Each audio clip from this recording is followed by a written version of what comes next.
Hey guys, this is Amit और ये है हमारा वीडियो पार्ट 2 जिसमें हम लोग जानेंगे basic tips for creating slide. और इस वीडियो में जानेंगे पूरे डिटेल में कि आखिर हम एक बेहतरीन स्लाइड कैसे बना सकते हैं, हमें किन किन बातों का ध्यान रखना चाहिए और किन बातों को हमें इग्नोर करना चाहिए। आपको क्या लगता है कि क्या क्या टिप्स होने चाहिए? इस वीडियो को थोड़ी देर के लिए पॉज करके आप मुझे कमेंट करके जरूर बताएं।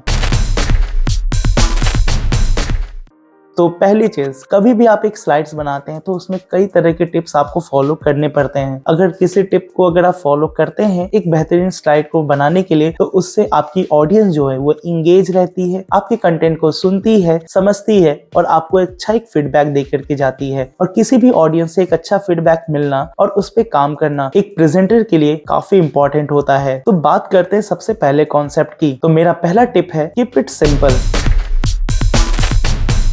यानी कि जब भी आप अपने प्रेजेंटेशन को किसी के सामने प्रेजेंट करते हो तो आपके पॉइंट्स को डिफाइन करने का काम आपके प्रेजेंटेशन का ही होता है। यानी कि अगर आप अपने प्रेजेंटेशन पे ज्यादा ही मटेरियल्स आप लिख देते हो या अपलोड कर देते हो तो इससे क्या होता है ना कि वो काफी बल्कि होने लगता है। तो स्लाइड्स को काफी सिंपल रखना चाहिए, उसमें उतने ही कंटेंट रखिए जितने की जरूरत है। और अगर लगता है कि हाँ मेरा प्रेजेंटेशन काफी ज्यादा हो रहा है और मेरे कंटेंट ज्यादा है तो उसे एक में ही ना भर करके आप उसे मल्टीपल ऑफ स्लाइड्स में आप उसे डिस्ट्रीब्यूट कर दें। बेसिकली एक स्लाइड में आपका मुश्किल से 6 बुलेट पॉइंट्स होने चाहिए जिससे कि आपका स्लाइड काफी बेहतर हो जाए। और लगता है कि आपको कंटेंट और बढ़ाने हैं तो वहां पे आप मल्टीपल स्लाइड्स का यूज करें। और दूसरी बात, आप हमेशा अवॉइड करें फ्लैशी डिजाइन्स को, क्योंकि ज्यादा फ्लैशी डिजाइन्स आपके प्रेजेंटेशन को थोड़ा बेकार बना देती हैं और कभी कभी वो ऑडियंस को समझ में भी नहीं आती हैं, जिससे कि ऑडियंस जो है वो आपके साथ इंगेज भी नहीं हो पाती और आपका प्रेजेंट करने के लिए जो आपका एफर्ट होता है वो भी वेस्ट हो जाता है। सो कंक्लूजन पे मैं यही कहूंगा इसके लिए, तो सिंपल और अनक्लटर्ड जो आपके स्लाइड्स होते हैं वो ऑडियंस को ज्यादा पसंद आते हैं, तो इस बात को आप ज्यादा ध्यान में रखें। तो मेरी दूसरी टिप है बी विजुअल। यानी कि जब भी आप अपने कंटेंट पे काम कर रहे हो तो कभी भी ऑडियंस जो है लिखे हुए चीज से ज्यादा आपको सुनना भी पसंद करती है। और आप जो चीज समझा रहे हो और जो आपने कंटेंट लिखा है वो कंटेंट आपका कैसा है वो हमेशा रिलेट करना पसंद करते हैं किसी न किसी इमेज या ग्राफ से। तो आप हमेशा अपने टॉपिक से रिलेवेंट इमेजेस का इस्तेमाल करें। कभी भी अपने इमेज को ब्लरी या कम पिक्सल्स वाले जो इमेजेस होते हैं उसे अपलोड ना करें। हमेशा हाई रिजोल्यूशन या हाई पिक्सल वाली इमेजेस का ही जो है आप यूज किया करिए। कॉपीराइट इमेजेस से बचें। और यहाँ पर आपको जो है एक बेहतरीन जो कॉन्सेप्ट्स हैं जो ऑडियंस को आप समझाना चाहते हो वो आप बेहतर तरीके से समझा सकते हो। तो हमेशा कंटेंट के साथ साथ आप उनसे रिलेवेंट ग्राफ्स और इमेजेस और किसी और तरह के विजुअल जो आपके पर्सपेक्टिव्स हैं उन्हें भी आप वहां पे प्रेजेंट करें, जिससे कि आपकी जो ऑडियंस है वो टॉपिक को समझ पाती हैं और आपसे पूरे प्रेजेंटेशन के दौरान आपसे जुड़ी रहती हैं। फिर आता है आपका कंसिस्टेंट डिजाइन।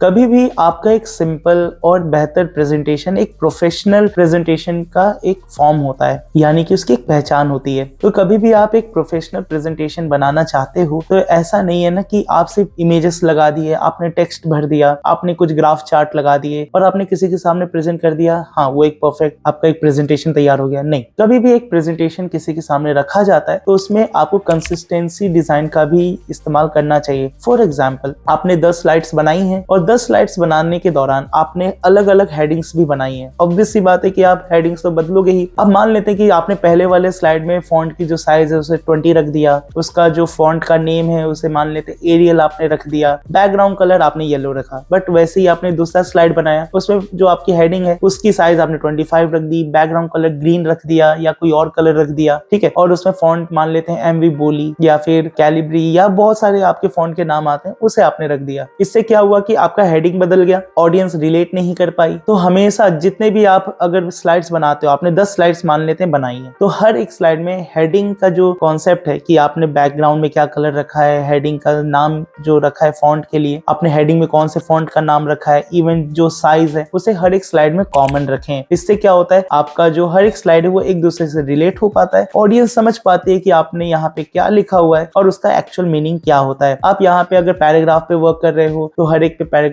कंसिस्टेंट रहे, वही डिजाइन में रहे जैसा हर एक में था। इसलिए आप यहाँ पे अपने कंटेंट पर जरूर ध्यान दें, उसे कंसिस्टेंसी पे जरूर ध्यान दें। फिर अगला आता है आपका लिमिट टेक्स्ट।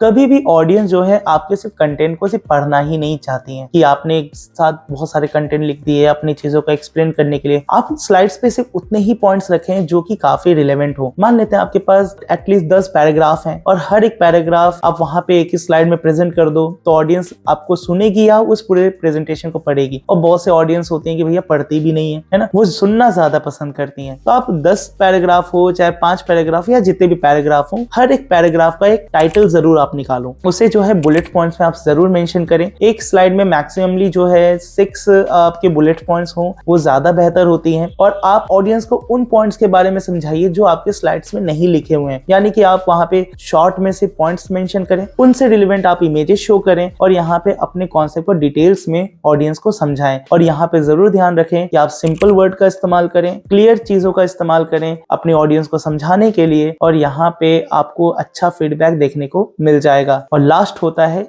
और सबसे इंपॉर्टेंट, प्रैक्टिस। और प्रैक्टिस का मतलब हुआ कि आप कभी भी अपने प्रेजेंटेशन को बनाएं और ऑडियंस के सामने चले गए बिना किसी प्रैक्टिस और रिहर्स के, जिससे कि आपको एक गलत इंपैक्ट देखने को मिल जाता है। आप जानते हैं first impression is the last impression. So presentation से पहले आपको कई बार प्रैक्टिस करने की जरूरत है, यानी कि अपने दोस्तों के सामने या मिरर के सामने आप अपने प्रेजेंटेशन को कैसे शो कराना चाहते हैं उसका एक बार रिहर्स जरूर करें। और उसमें आप देखें अपनी कमियों को कि आप कहाँ पे गलती कर रहे हैं, उन कमियों को दूर करें और अपने प्रेजेंटेशन को किस तरीके से ऑडियंस से एंगेज कर सकते हो उसके बारे में सोचें। ऑडियंस के साथ सवाल जवाब का भी होना जरूरी है ताकि आपके टॉपिक्स जो हैं ऑडियंस आपके साथ एंगेज रहे और ऑडियंस को भी लगे कि हाँ भाई जो प्रेजेंटर है वो हमारे लिए यहाँ पे प्रेजेंट कर रहा है, वो हमसे एंगेज होना चाह रहा है, हमसे सवाल जवाब करके हमारी फीडबैक को एक वैल्यू दे रहा है। ये भी काफी एक इम्पोर्टेंट हो जाता है। सो इस वीडियो में आपको ये चीजें क्लियर हो गई होंगी कि हमें किन किन टिप्स को फॉलो करने चाहिए ताकि हमारे एक प्रेजेंटेशन को बेहतरीन बनाया जा सके। तो आज की वीडियो के लिए बस इतना ही रखते हैं, मिलते हैं फिर से एक नए वीडियो के साथ जिसमें हम लोग पूरे लिब्रे ऑफिस सीरीज को कवर करेंगे। तो आज की वीडियो के लिए बस इतना ही, तब तक के लिए बाय बाय।